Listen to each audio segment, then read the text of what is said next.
Ang question ngayong araw ay, ano ang 5 pangkalahatang sonang pangklima?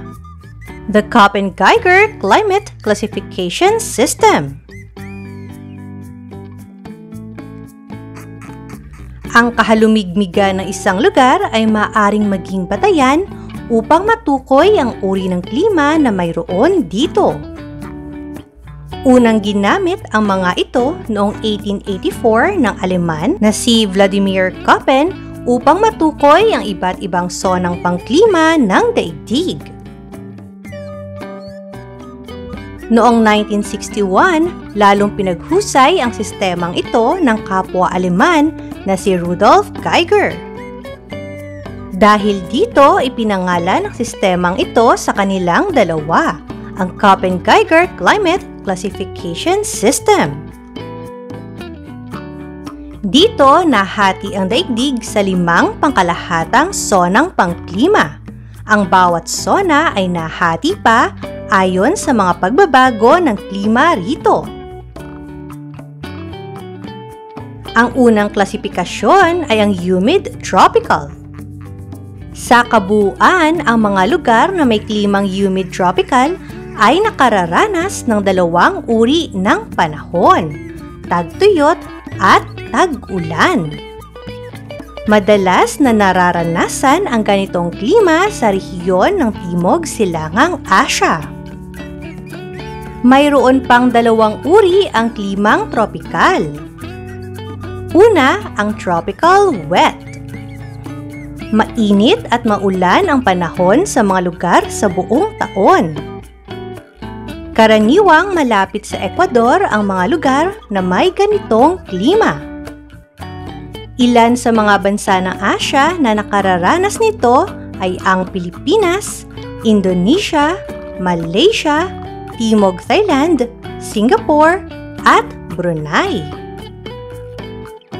Ang ikalawa ay ang tropical wet and dry. Mainit ang pangkalahatang klima sa mga lugar na may panahunang pagbabago ng tagtuyot at tag-ulan. Madalas malapit ang mga lugar na ito sa Intertropical Convergence Zone or ITCZ. Ang mga bansang India, Myanmar, at Hilagang Thailand sa Asya ay nakararanas ng ganitong uri ng klima.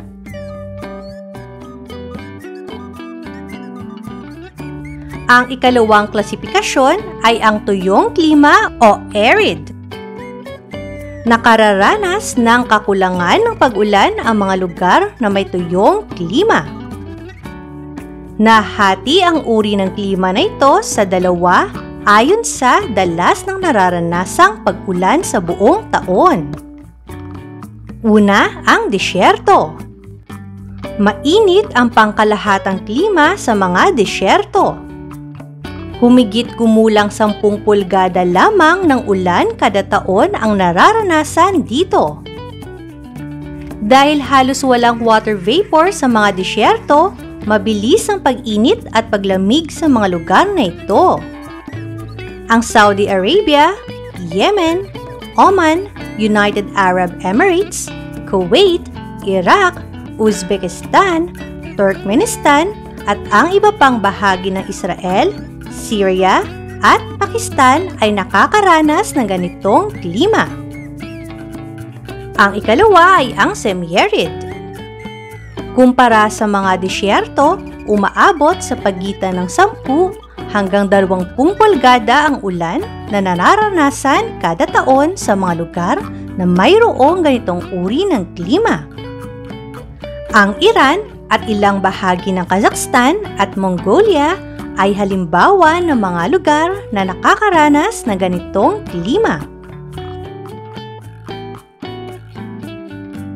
Ang ikatlong klasifikasyon ay ang klimang banayad o temperate.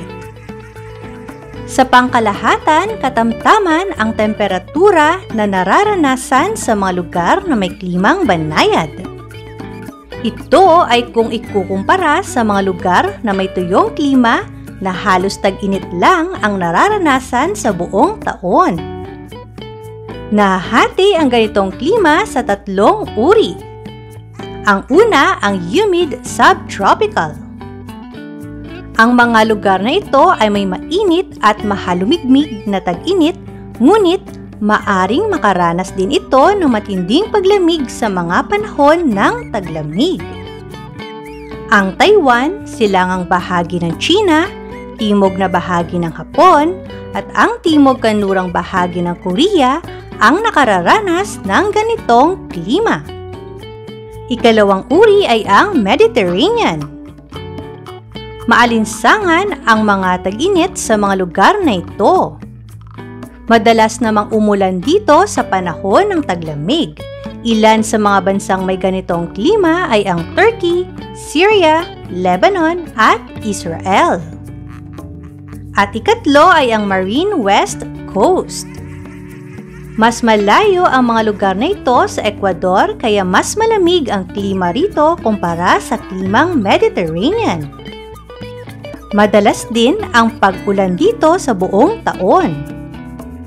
Karaniwang nararanasan ang ganitong klima sa mga bansa sa Europa, kagaya ng Pransya, Norway, Alemanya at Inglaterra.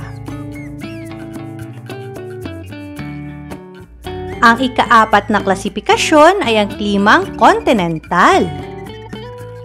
Ang mga lugar na nakararanas ng klimang kontinental ay madalas mahanap sa pagitan ng mga lugar na may klimang banayad at klimang polar.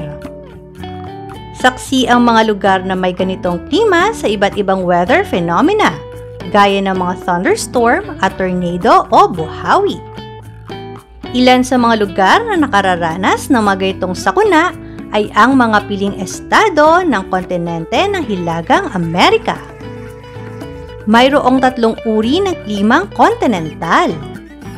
Ang una ay ang warm summer continental climate. Ang mga lugar na may ganitong klima ay kadalasang nakararanas ng pag-ulan tuwing tag-init. Ilan sa mga bansang may ganitong klima ay ang malaking bahagi ng Korea, ang hilagang bahagi ng Hapon, ang hilagang silangan ng China, at ang hilaga ng Kazakhstan. Ang ikalawang uri ay ang cool summer continental climate. Madalas na may kasamang pagniebe ang panahon ng taglamig sa mga lugar na may ganitong klima. Ilan sa mga bansang nakararanas nito ay ang Denmark, Hungary at Switzerland. At ang ikatlong uri ay ang continental subarctic climate. Nakararanas ng maikling tag-init at napakahabang taglamig ang mga lugar na may ganitong klima. Ilang mga halimbawa ay ang hilagang bahagi ng Scandinavia at ng Mongolia. At ang panglima at ang pinakahuling klasifikasyon ay ang klimang polar. Ang mga lugar na may ganitong klima ay nakararanas ng pangkalahatang lamig na hindi tataas sa 10 degrees Celsius sa buong taon. Matatagpuan ang mga lugar na ito sa hilagang baybayin ng mga kontinenteng Hilagang Amerika, Europa, Asia, at sa mga lugar ng Greenland at Antarctica. May dalawang uri ng klimang polar. Una, ang tundra climate. Malamig ang pangkalahatang klima sa mga lugar sa buong taon at hindi hihigit sa 10 degrees Celsius ang temperatura kahit sa mga buwan ng tag-araw. Halimbawa ng lugar sa Asia na nakararanas ng klimang ito ay ang Murghab sa Tajikistan. At ang ikalawang uri ng klimang polar ay ang ice cap climate. Nararanasan ang klimang ito sa Antarctica at Greenland. Ang mga lugar na ito ang nagtataglay ng pinakamalamig na pangkalahatang klima sa daigdig. Nababalot ng niyebe ang mga lugar na ito na karaniwang nasa -18 degrees Celsius ang kanilang buwanang temperatura.